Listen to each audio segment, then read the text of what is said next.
This video is going to be another stock chart analysis video, and ito yung mga stocks na i-review ko for this video. Kung meron ditong stocks na hindi nasama and you're able to request a stock, so I'll cover that sa next video kasi medyo marami yung mga naging stock requests recently. So ito yung 10 stocks na nauna, so ito muna yung i-review ko, and yung iba sa next stock chart analysis video na over the weekend. Punta muna tayo sa PSEI para sa overall market conditions. So I've already had previous drawings dito sa PSEI, so you can see, and na-mention ko last time na I was expecting the PSEI to move in this pattern. So yung channel niya, no, it's a downward move, and sabi ko nga hangga't hindi niya nalalagpasan yung channel at hindi siya nagbe-break out above the MAs, I see the PSEI as going down or consolidating lang, ano. So since the last time that I talked about the PSEI, halos twice or 3 times na ba siyang nag-resist sa upper part ng channel niya, and napipigilan na rin ng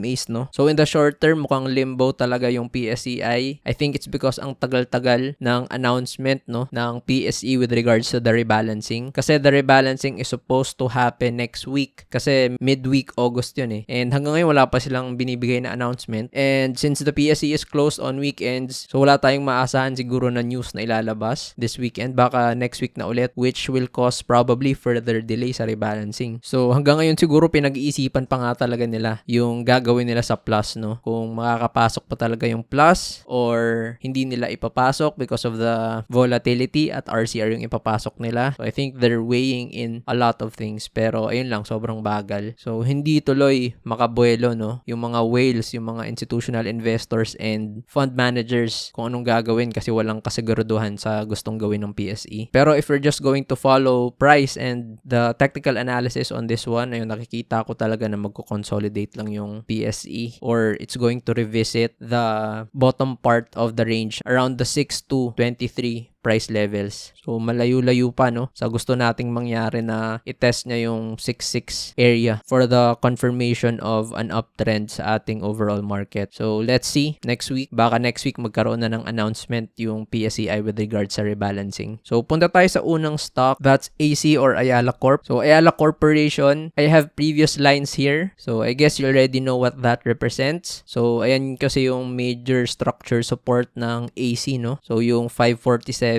tapos 541 levels. So I'm just going to remove this and papalitan ko na lang ng lines. So this level and this level here. So this is a range, but I'll consider this as S1. So this is the major structure support ng AC, pero AC has been in a consolidation since the start of the year. So, end of December to January, no? So, ito yung malaking range ng AC. So, ibig sabihin, nag-triple top na siya. So, ever since nag-resist itong area na 617.30, hindi na siya nakalagpas sa area na yun, no? 3 times na. Although, the good thing about AC, medyo sa upper portion siya ng range, nagkakaroon ng smaller consolidation. So, ito yung smaller consolidation ng AC ngayon, no? So, I guess that means, inaantay na lang na magkaroon ng good sentiment pagdating sa PSEI. So, sumasabay siya sa PSEI ngayon na either pababa or consolidation. So, if the PSEI moves higher or sa AC mismo magkaroon tayo dito ng magandang sentiment, no, there's a good fundamental reason for buying AC, then it's a probability na magbe-breakout siya sa range niya na to. So, since this is the resistance range, so maglalagay tayo ng R1 around 618.32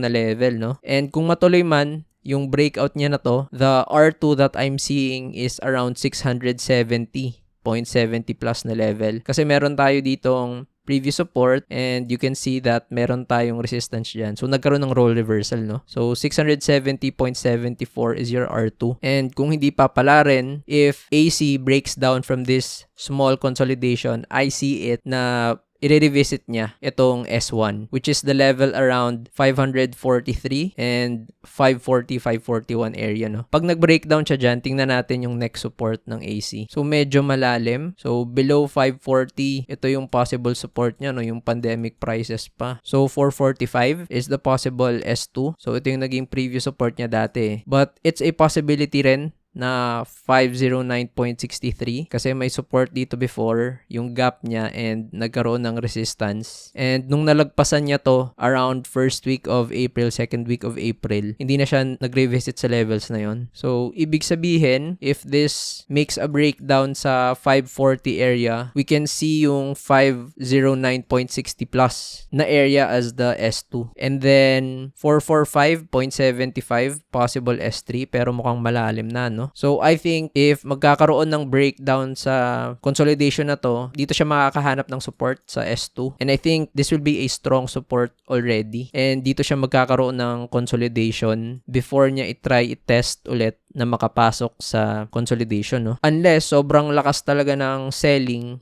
na ang mangyari, hindi mag-hold yung S2 tapos dumiretso siya sa S3 or sa ilalim siya ng S2 magkaroon ng consolidation. Pero sa ngayon, definitely it's not okay na consolidating siya. Pero may onting optimism lang since sa upper part siya ng range nagko-consolidate. So probably sentiment na nga lang ang inaantay nito before siya mag-try mag-breakout. So next up, AEV. So sa AEV, there's previous drawings here pero hindi ganun ka-clear. Hindi pa nakaset yung S1, S2, and R1, R2 levels. Pero just a quick recap, nakikita nyo dito na meron tayong consolidation last year, October. So, may double top. So, that's why I'm considering yung 38.39 to 38.49 levels as a resistance before. So, around this time ko kasi siya napag-usapan. So, ito yung previous range ng AEV. Ngayon, ang sinasabi ko dito, dapat mag-breakout siya, no? Sa MAs na to. Tapos, dito siya mag-consolidate. Basically, ang gusto ko sanang gawin na move ng AEV is yung ginagawa ng AC, no? Na, okay, nagko-consolidate siya. Pero, syempre, it's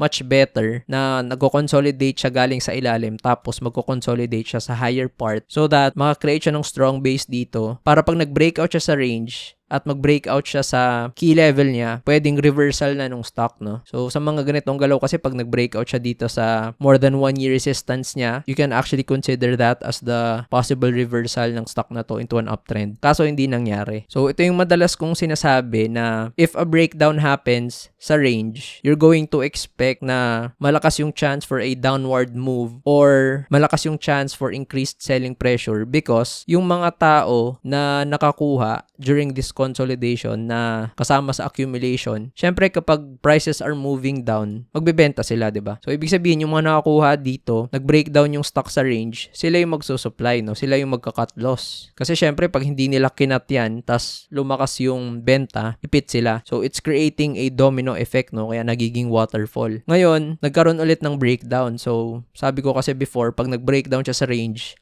dito siya makakahanap ng support possibly sa 30.58 to 31.21. So, nangyari naman ngayon nung araw na nag-breakdown siya dito sa August 4, no? Nag-breakdown pero kahit papano natulak pa niya pataas. Tapos, nagko-consolidate nung August 5. Kaso nung August 6, tapos August 7, hindi niya na nakayanan and nagkaroon na nga ng breakdown. So, the question is, how strong is AEV, no, to rebound, to have a recovery para bumalik ulit siya sa loob ng range? Kasi, yung nangyari ngayon sa AEV, ito na actually yung malaking range niya eh. Itong area na to, 'di ba? So nag-breakdown 'yan. So ang tanong, paano mangyayari pag yung mga taong nakakuha, no, since last year pa, nag-decide silang magbenta or mag-cut? So lalakas ba yung selling pressure nito to push the prices down further or hindi magka-cut yung mga kumuha dito and may papasok na buying pressure para ibalik yung AEV sa loob ng range. So, yun kasi yung mahirap because you actually don't know kung ano yung decision or gagawin ng ibang traders, ng ibang fund managers, ng ibang investors sa hawak nila, 'di ba? So, dito na papasok yung trading or investing philosophy mo na if prices are going down ba, you'll still stick to your perspective na ito talaga yung value ng stock. You'll still stick sa valuations mo or kung anong ginagamit mong strategy because not every market player has the same idea as you, 'di ba? Kung yung mga pumasok dito sa consolidation, ang trade idea nila is lalabas sila kapag nag-breakdown yung price. Na wala naman magagawa yung iniisip mong plano when selling pressure na mismo yung kalaban mo. And again, hindi rin natin tinatanggal yung aspect na pwedeng may mga traders na inaantay mag-breakdown tapos kapag nawala na ng onti yung selling, saka sila papasok, no? Gusto lang nilang makamura kaya papasok sila. So, So that's really hard. That's why whenever you enter a trade, dapat meron kang mga set rules for selling your stock. Kapag nahit yung cut loss mo, nag-breakdown, or wala na dun yung fundamental reason on why you entered. Kasi during times like this na there's a high chance na bababa yung stock, naguguluhan ka kung anong gagawin mo kasi wala kang strategy and wala kang plan for going into stock. So ngayon, I'm going to delete all the drawings kasi I'm going to change the resistance levels for AEV. Since nag-breakdown na siya dito sa previous support niya, so I'm going to consider itong levels na to as the resistance na ngayon, no? So yung around 30.56 area to 31.19 or 31.20, i-consider na natin to as R1. And for R2, so meron kasi tayo ditong previous range, so alam nyo na yan. Meron tayong previous range dyan and several times naging support siya. So that means yung 33 price area yung R2. So hindi pa natin binibilang yung MAs, no? Kasi yung MAs, hahabol yan eventually dito sa R1. So, it may act as the resistance also kasi nasa taas na siya ng price eh. So, sa ngayon, maghahanap tayo ng possible support ng AEV sa ilalim. So, medyo malalim na pala yung next support.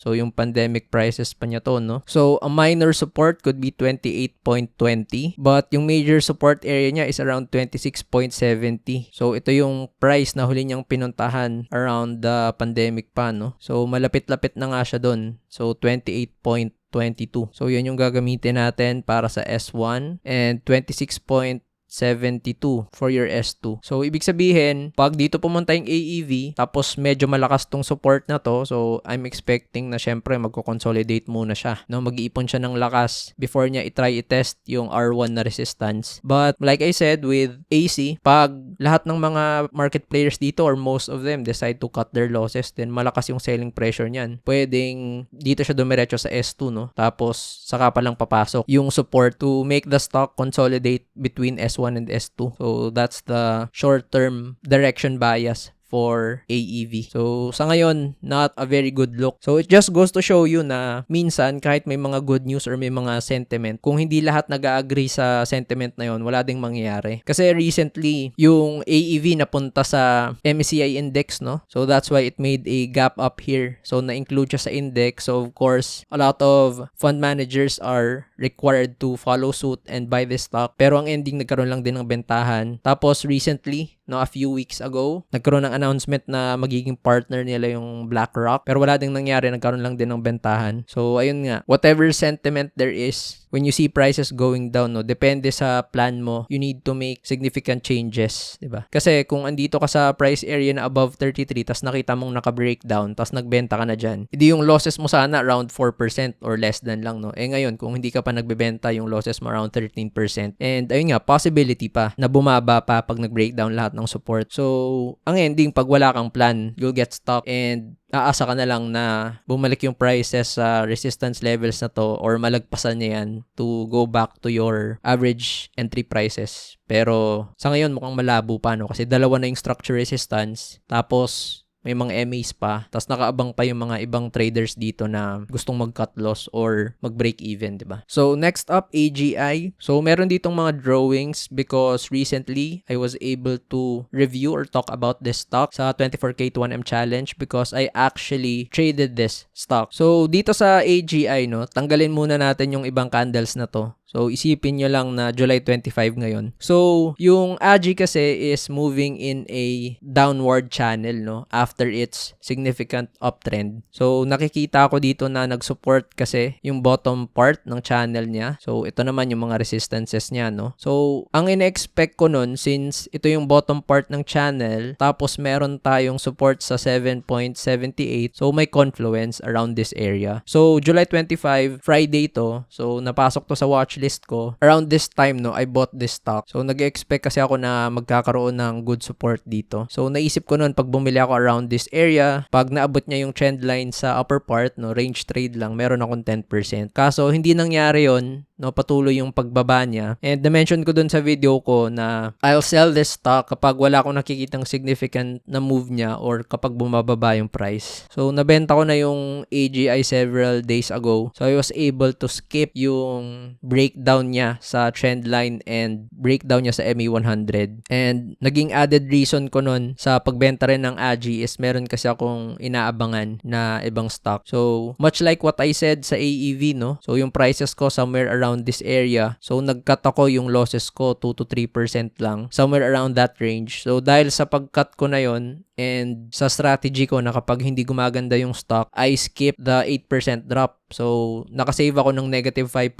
no? Kasi I was expecting na mas ihina pa yung stock. And it's a possibility even na mag-drop pa yung prices further. So, pwede pa akong makasave ng another 7 no, to 8% kasi it's a potential 15% drop pa from here. So, tanggalin ko lang ulit yung drawings in order to clearly define yung mga resistances ngayon ng AGI. So, hindi naman na siya pumupunta sa trend line since nag-breakdown na siya. So, pwede na natin i-delete. So, R1, of course, since naging na tong previous support around this area, magiging resistant siya, no? So, as you can see, naging resistant siya twice. Pinigilan nung August 5 tapos August 6. So, yung 7.78 will become R1. And then, after that, I see this level, no? This range around 8.31 to 8.45 as R2. And hindi pa counted dyan yung MA20 and MA50 eventually because hahabol yung MA20 and MA50 sa prices na to as time goes by. So, pwedeng maging resistance yung mga levels na yan plus your MAs. Tapos sa support, it's a possibility na mag-act as minor support around this area kasi nakikita ko na meron siyang resistances dito before no na nalagpasan niya and naging support. So this level is your S1 around 6.67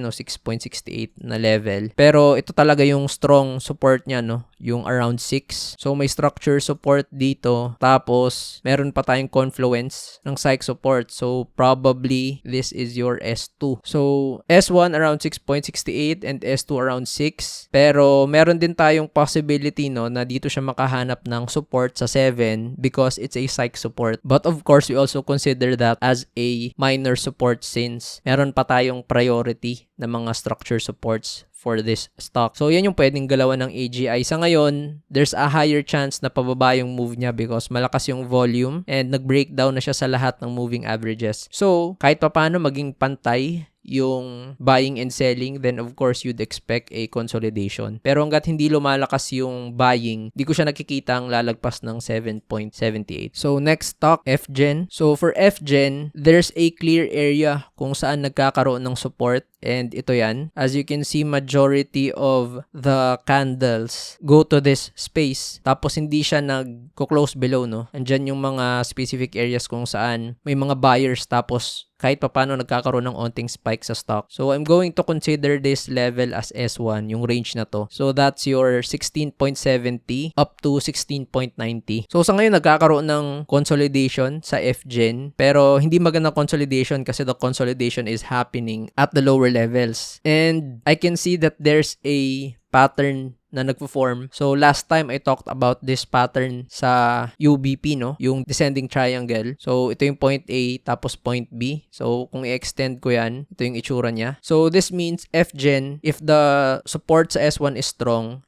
it can only move around this space, no? And what happens here is that if FGen, no, if the prices moves above or breaks out from the trend line, ayun yung initial na part kung saan magiging bullish tayo sa stock. Kasi nakalabas na siya sa trend line niya, so it's a possibility na nanenegate niya yung selling pressure, no? So for the first time, lumamang yung buying pag nangyari yun. So ngayon, medyo malayo pa. So the pattern is forming pa lang. So, kung i-base lang natin sa madalas na nangyayari during these patterns, I'd say last week of August, no, or first week September pa siya magkaroon ng potential na makalabas sa pattern na to. And also, this is S1 pa lang, no? So, if you're going to look at the first resistance, so ito kasi yung range niya before bago siya nag-breakdown. Nagkaroon siya ng breakdown ng July 17. So, of course, we're going to consider this area, so around 18, yung ating R1. And then, since this is point B of the trend line, pwede nating makonsider as R2 yan. That's 18.86.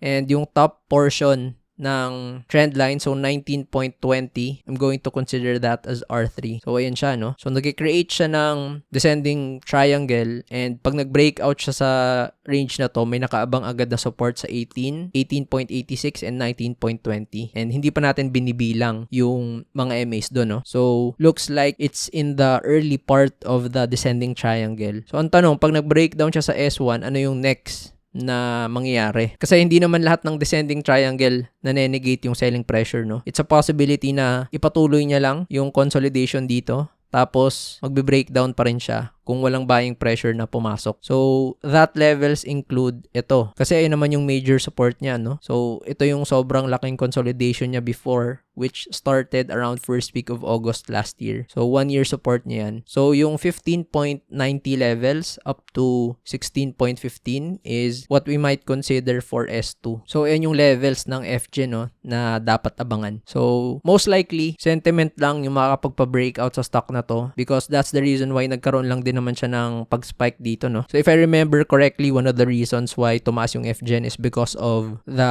positive sentiment surrounding yung capex niya. So, sinabi nila na mag-increase na daw sila ng projects when it comes to renewables. So, probably, most of the market players thought of that as a good thing, no? Pwedeng magpa-increase ng income nila since magkakaroon sila ng expansion sa business. Pero mukhang nabentahan lang din after that at bumalik ulit siya sa previous range niya. So, only time can tell, no? Within 2 to 3 weeks, tingnan natin kung ano yung magiging galaw ng FGen. So, next stock, ROC. So, sa ROC, meron ditong previous drawings. So, I think I talked about this before. So, yung nangyari kasi dito sa ROC, yung previous 52-week high niya is yung 2.16. So, this level, no? And nagkaroon siya ng breakout nung July 21. Kaso lang, meron kasi tong dividend, no? Na 6.15% na nag-ex-date nga nitong August 6. So, probably the reason why hindi nakadiretsong taas yung ROC despite making the breakout is because people are expecting na magda-drop siya ng 6% because of the ex-date. So, syempre, much like other stocks in the past, no, kung meron kang funds and you're a trader, so, ba't ka papasok sa isang stock na bago pa lang kung alam mo or nag-expect ka na magkakaroon ng drop? So, you're just adding sa isang stock na it's a possibility na hindi susunod sa bias mo agad-agad. So, ang nangyari dito sa ROC, ayan, kung makikita nyo, several times siyang nagkaroon ng resistance sa area na yan. Kulang yung buying pressure eh. So, it's a possibility. There are traders na pumasok dito tapos expecting sila of a continuous uptrend because of the 52-week high breakout and naniniwala sila na despite the ex-date, magpapatuloy pa rin yung pagtaas ng stock or possibly hindi nila alam na may ex-date na 6% so they weren't expecting the drop. So, at these levels, no, nag-close yung stock sa 2.19 and kung lalagyan natin dito ng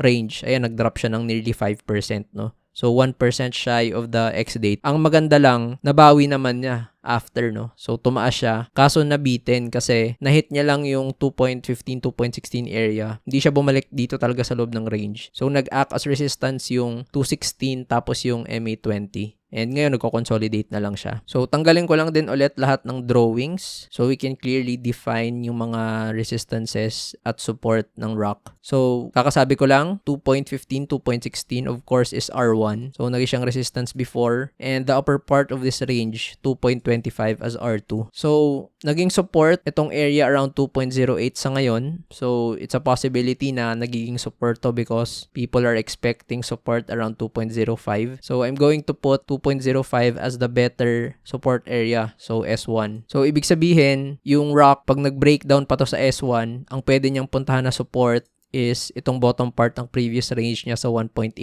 So, I might consider this as S2. So, yung S1, nakaabang agad dun yung MA50 and sa S2, nakaabang yung MA100. And sa R1 naman, yung MA20, no? Ibig sabihin, it's a possibility na dito lang siya muna magkaroon ng consolidation, no? So, pwedeng consolidate muna siya dito. Sa kanya itetest kung kaya pa niyang bumalik sa previous range or above 2.16. So, pag hindi at nag-breakdown siya sa MA50 and the 2.08 S1 support, then pwede siyang pumunta sa S2, no, na area kasi yun yung next structure support. Or kapag nag-breakdown siya tapos yung MA100 medyo mataas, baka MA100 na yung maging support niya na primary before siya maka-reach ng S2. So definitely hindi maganda pag nag-breakdown pa siya sa S2 because that would mean tapos yung play kasi down na siya sa lahat ng MAs. Tapos nag-breakdown pa siya sa mga supposedly strong supports niya, no. Sa ngayon intact pa, no, yung trend niya sa medium short-term and long-term uptrend because the price is still above the MA50 and MA100. However, meron akong nakikita sa kanya na it's a possibility na reversal pattern yung nangyayari since ROC has already increased by around 50% no from the consolidation phase. So pwede na nating ma-consider as somehow toppish kasi nakapag-increase na siya ng price. So if we're going to look at that pattern, yun yung head and shoulders, no? So ito yung nakikita kong left shoulder na part, tapos ito yung possibility ng head niya. If the price indeed makes a breakdown sa S1, pwedeng ito yung maging head and then dito makahanap ng right shoulder, no? So, ibig sabihin, dapat natin bantayan kung yung ROC magkakaroon ng support sa S1, tapos itatry niyang abutin yung 2.16, tapos magkakaroon siya ng breakdown from 216, tapos papatuloy niyang breakdown yung S1, no? So, ibig sabihin, nagawa niya doon yung move ng head and shoulders na pattern. So, medyo maaga pa, pero yun yung kailangan nating bantayan na galaw, no? Kung susundan niya yung head and shoulders na pattern. And magiging noticeable talaga yan kapag na-create niya na yung neckline part. So, ito siya, no? So, ibig sabihin, pag dito siya nakahanap ng support around 2 or sa S1 na level, tapos pag nag-resist yung R1, no? And nag-breakdown siya dito sa trend line tapos sa S1 na level, yun dapat yung abangan, no? Hindi na dapat siya mag-breakdown doon kasi it's a possibility na from the highs up to the neckline, no, pwede siyang magkaroon ng drop ng 16%.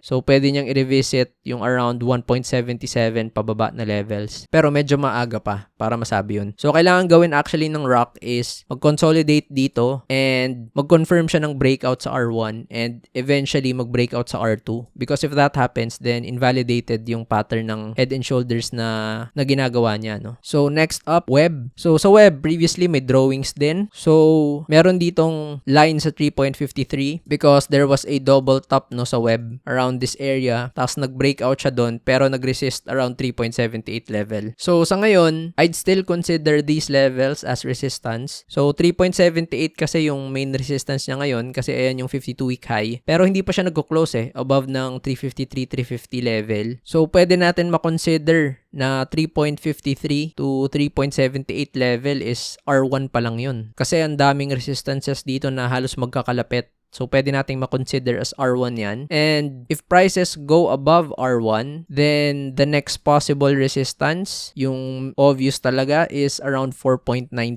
So, that's R2. Pero, meron tayo agad nakaabang na psych resistance possibly sa 4, no? Although, minor psych resistance because there's still the priority for structure resistances, it's still a possibility. Pero, if you're going to treat it technically talaga, R1 saka R2, yung main resistances. And meron tayo ditong 2.96. So, this actually is your S1 kasi previous resistance natin yan Makikita nyo dito, yan yung mga previous swing highs and nag-act as support na siya before. So, we're going to consider this as S1. So, the question is, pag nag-breakdown pa siya further sa S1, ano yung possible na support? So, dito sa area na to, several times nagkaroon ng support. So, I'm going to consider 250 and even possibly yung 2.67, no? So, ibig sabihin ito yung S2. So, 250 up to 267, 268 yung ating S2. And in between those areas, yung MA50 and MA100. So, dito sa web, compared to Bloom and Plus, no, halos siya lang talaga yung nagko-consolidate around the highs. So, of course, hindi na iiwasan yung profit taking because, syempre, kahit tumaas na yung web, there's still volatility kasi nga hindi pa tapos, no? Yung napapag-usapan ng regulators and ng mga senador regarding sa regulation ng online gambling or the gambling space dito sa country. Pero definitely, the price is telling us na kahit papano lamang yung web, no?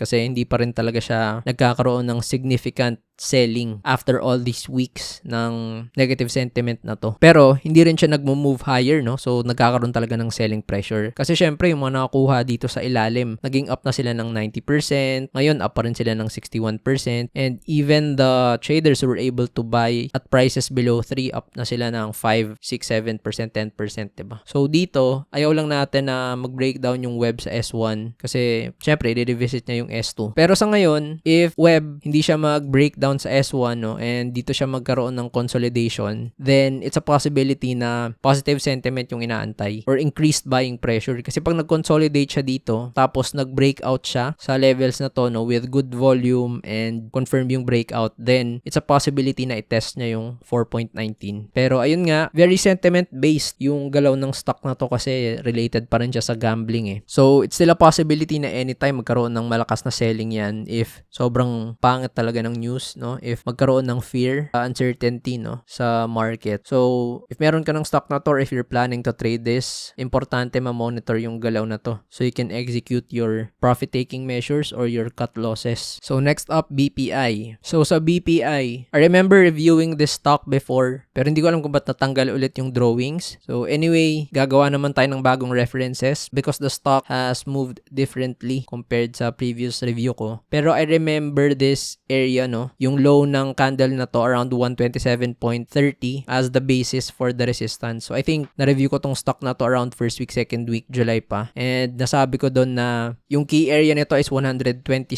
kasi may previous support. So it will act as resistance. So ayun nga yung nangyari dito. No, tinapik niya lang tapos nagkaroon ng selling the following day nung na-achieve niya yung price na yan. So of course, this price will still become your R1 and extend lang natin ng onte up to 128.60. So I'll still consider this as R1, no? Kasi range pa rin naman siya and after that nakaabang agad yung mga MAs, no? So I actually don't expect this stock to go above 135 soon because there are multiple resistances din eh na nakaabang sa stock na to. So this could be considered a minor one. So meron tayong double bottom na support, no? So pwedeng maging R2 ito, yung 131.25. And then it's a possibility na itong mga swing highs niya dito, no? So we might consider this whole range as R3. So if you don't consider this as a minor resistance or a resistance, then this could be possibly the R2. Pero ayun nga eh, mahirap siyang makakaabot sa 135 because even without this R2, after ng R1 niya, nakaabang agad lahat ng MAs eh. So basically, ngayon, ang ginagawa ng BPI is nagkakaroon siya ng consolidation. So ito yung pwede nating i-consider, no, na galaw niya. So nirevisit kasi niya yung support around this level, no. So meron tayong double bottom na support around 1.16 na area. So sa ngayon, pag tinanggal natin tong mga levels na to and this consolidation area,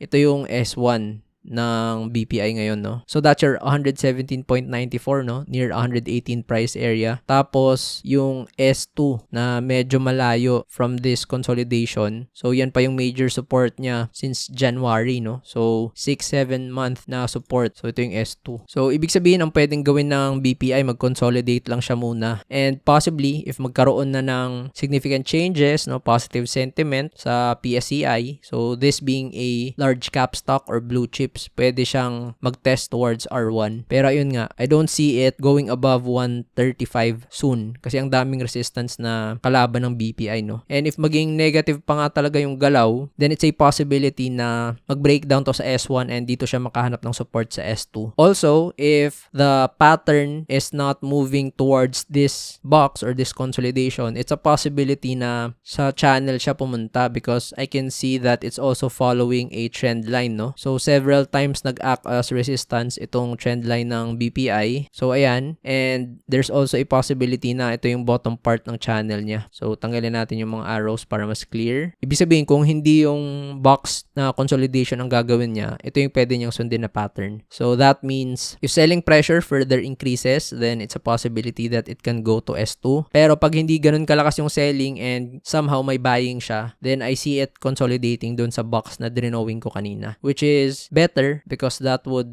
indicate na lalabas na rin siya dito sa trend line niya na to and magko-consolidate siya above ng S1. So next up, JFC. So sa JFC, I think it's also following a trend line na pattern. So ito yung point A, point B.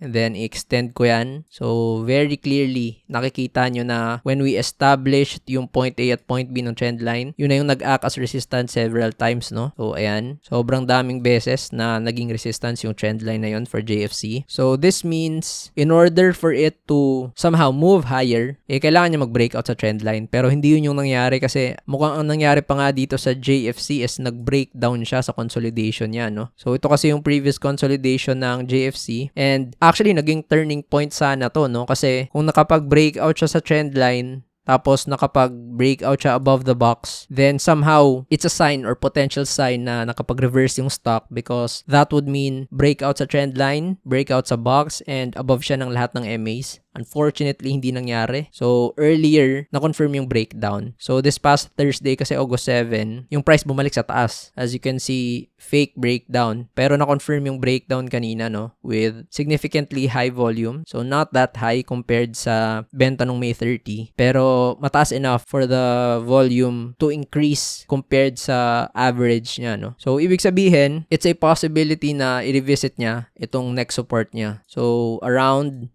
203 na price area. So, that's your S1. So, ibig sabihin, ito yung high chance na mapuntahan yung price S1. And then, after that, so the next support is 199.22. And meron tayong nakaabang agad na double bottom support around this area, no? So, that's around 191.78. So, ibig sabihin, for Jollibee, yung ating S2 is 199.22.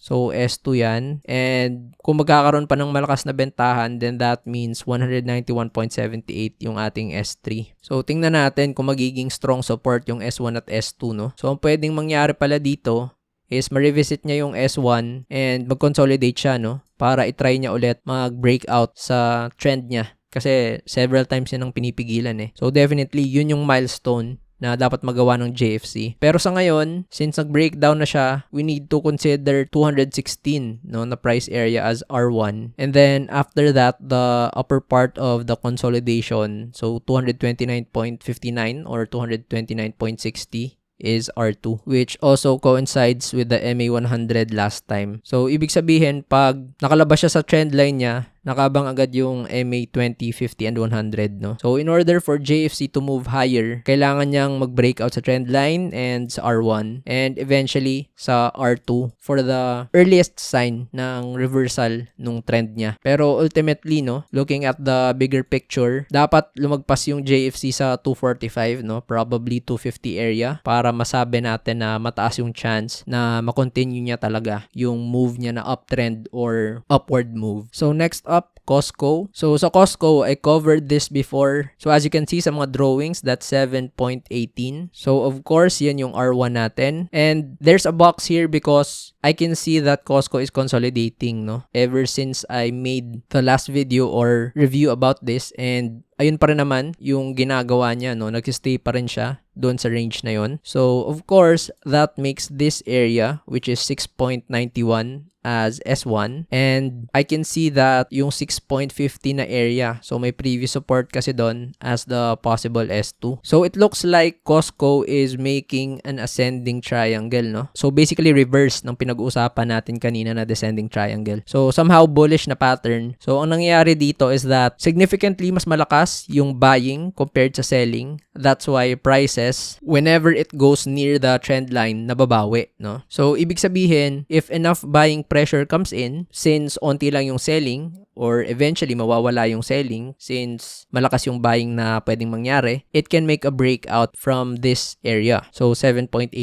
And as you can see, may 7.87 tayo dyan. So, I believe this is a multi-year high resistance. So, ayan nga siya. And I'm considering that as R2 for this stock, no? So, na-review ko rin siya before. So, I'm just going to put R2 here sa 7.87. So, ayan yung potential na pwedeng abutin ng Costco if magbe-breakout siya sa 7.18 with good volume and makonfirm niya yung breakout. Pero if hindi mag-materialize yung pattern, if somehow mag-breakdown siya sa trend line and hindi mag-support yung S1, then I can see na bababa yung price towards S2. But sa ngayon, strong support siya, no? Kasi several times na siyang nag-support dyan. So, kita naman natin. And nakaabang yung MA20 and MA50, no? So, sa ngayon, this is a strong support area. Pero, hindi maganda pag nag-confirm siya ng breakdown sa S1. Because, yung next support niya, S2, which is around 650 pa. Tapos, hahabol yung MA100 sa price na yon. And there's a D logo here or button. So, that means may X-date tayo. And that's around 2.49%. And X-date niyan is first week September. So, that's around 3 weeks from now. No less than 4 weeks. So, ibig sabihin, kailangan niya talagang mag-break out before that date. Because if prices stay here near S1, around that area, tapos mag-breakdown siya ng 2%, no, pwede niyang i-confirm yung breakdown pag walang sumalo after the X date. So, maganda talaga mag-breakout na siya soon. Kasi kung mag-breakdown siya sa trend line and mag-breakdown din siya sa S1, halimbawa dito siya pumunta, and dadagdag yung more than 2% na drop, no, near 3%. So, it's a possibility na as the days go by, pababa yung price and eventually, no, sasakto yung X date dun sa S2 tapos MA100. So, ayaw natin mangyari yon because canceled na yung ascending triangle na pattern and it's a possibility na mas maging malaki yung consolidation and mas mapatagal yung breakout na pwede niyang gawin. So, maganda talaga mag-breakout na siya soon, no? And i-confirm niya na yung ascending triangle na pattern. So, next stock, MEG. So, sa MEG, this past Thursday, nagkaroon siya ng breakout sa range niya. So, ang resistance kasi is 2.08. Unfortunately, hindi maganda yung follow-through, no? Kasi today, Friday, bumalik lang din siya sa loob ng range. So, resistance around 2.08. Nag-breakout siya, pero bumalik sa ilalim. So, ngayon, we can increase the size of the range and make 2.10 as the resistance. So, ibig sabihin, 2.10 na yung ating R1. And there's a possibility na 2.17 yung resistance and 2.23. So, ito yan, yung mga previous resistance niya. So, I'm going to make 2.17 as R2 and 2.23 as R3. Tapos, yung support na ginagawa ng MEG, of course, yung bottom part ng range niya. So, that's 1.97. So, this is S1. And I'm going to consider this area. So, previous resistance kasi niyan sa 1.88 along with the swing low here sa 1.90 as S2. So, 1.88 to 1.90 as S2, no? So, halimbawa, yung MEG mag-drop further into S1, then I'm going to expect na ito na talaga yung gagawin niyang range, no? So, mag-stay lang siya sa range niya until it decides to make a move and break down sa S2. Or kung mangyari ng maaga-aga, then the MA50 may act as the support here. And yung MA100 tumaas around this level. So, it becomes the support near S2. Pero kung mangyayari yung breakdown ng matagal pa, no, around September, then of course, hindi na mag-act as support yung MA50 and MA100 niyan. And S2 na lang yung magiging support. But of course, if maging bullish pa rin and it makes a move higher, then the next resistance that it's going to test is yung 2.17 up to 2.23.